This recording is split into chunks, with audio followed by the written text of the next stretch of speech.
Halo semuanya, selamat datang di pembahasan materi kita kali ini. Pernah nggak sih kalian ngerasa kalau hidup ini tuh ibarat sebuah road trip yang panjang bareng teman-teman? Seru ya, tapi untuk bisa sampai ke tujuan dengan aman dan nyaman, kita pasti butuh banget yang namanya perbekalan yang cukup dan cara mengemudi yang benar. Nah, hari ini kita bakal ngebedah sebuah materi yang sangat relatable buat kehidupan kita sehari-hari, apalagi buat kalian para anak muda. Materi ini disusun oleh Ibu Muhimatul Farokah, SPDI MSI, untuk mata kuliah AIK 1, khususnya di bab Islam harta dan jabatan. Biar gampang nangkepnya, kita bakal pakai analogi road trip tadi, supaya konsep yang kedengarannya berat ini jadi gampang banget buat dipahami. Peta rute perjalanan kita hari ini kebagi jadi 5 checkpoint utama. Kita bakal mulai dari analogi ransel dan kemudi, terus lanjut ke ransel berisi bekal halal, membuka ransel untuk sesama, memegang kemudi dengan jujur, sampai akhirnya kita tiba di tujuan akhir perjalanan kita.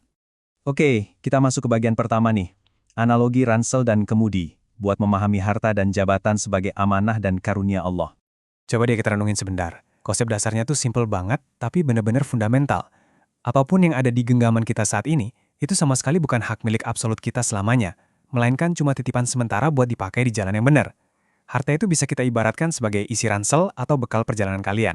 Sedangkan jabatan, entah itu kalian sekarang lagi jadi ketua panitia event kampus, ketua BEM, atau sekedar koordinator tugas kelompok, itu ibarat setir kemudi mobil. Keduanya itu murni cuma alat bantu dan bentuk sebuah kepercayaan, bukan identitas permanen kita. Nah, kalau kita selalu ingat hal ini, kita nggak bakal gampang pamerin isi ransel kita ke orang lain atau berubah jadi arogan waktu dikasih kepercayaan buat pegang kemudi. Lanjut ke bagian kedua dari perjalanan kita, ransel berisi bekal halal, alias ngomongin tentang kewajiban mencari harta. Karena harta tadi adalah bekal perjalanan kita, pertanyaannya sekarang adalah, gimana sih cara kita ngisi ransel tersebut? Ngumpulin bekal dengan cara yang benar itu wajib banget hukumnya, biar road trip kita nggak macet di tengah jalan. Dan kalian tahu nggak, dimensi ibadah di sini tuh luas banget. Cukup bersandar pada 2 langkah super simple, niat yang lurus dan usaha yang halal. Buat kalian para anak muda, aktivitas kekinian kayak buka thrift shop, kerja freelance, bikin konten kreatif, atau sekedar belajar mati-matian demi karir di masa depan, itu literally bisa dihitung sebagai ibadah. Syaratnya cuma satu, niatnya murni karena Allah buat mandiri dan ngasih manfaat ke orang lain, serta usahanya dilakuin dengan jujur.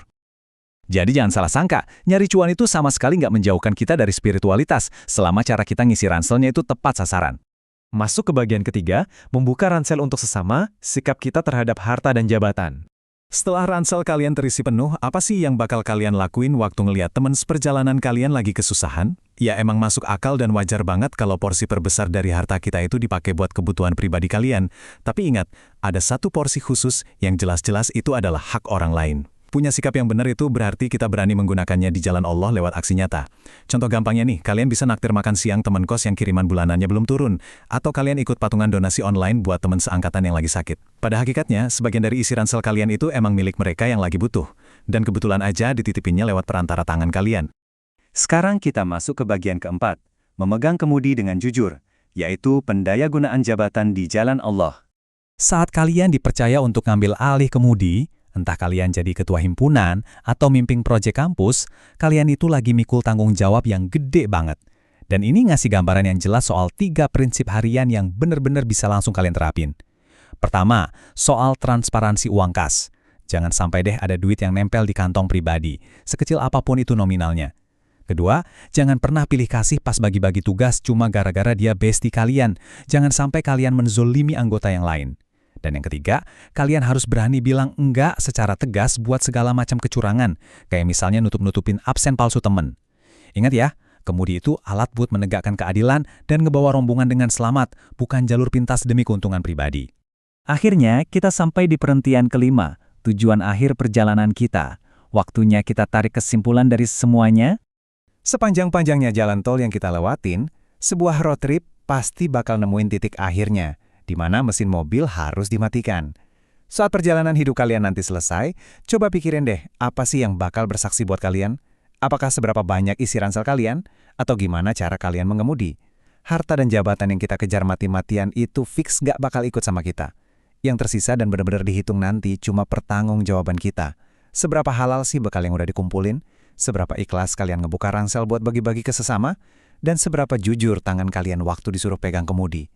Yuk kita sama-sama jadiin setiap titipan ini sebagai jalan buat menebar manfaat.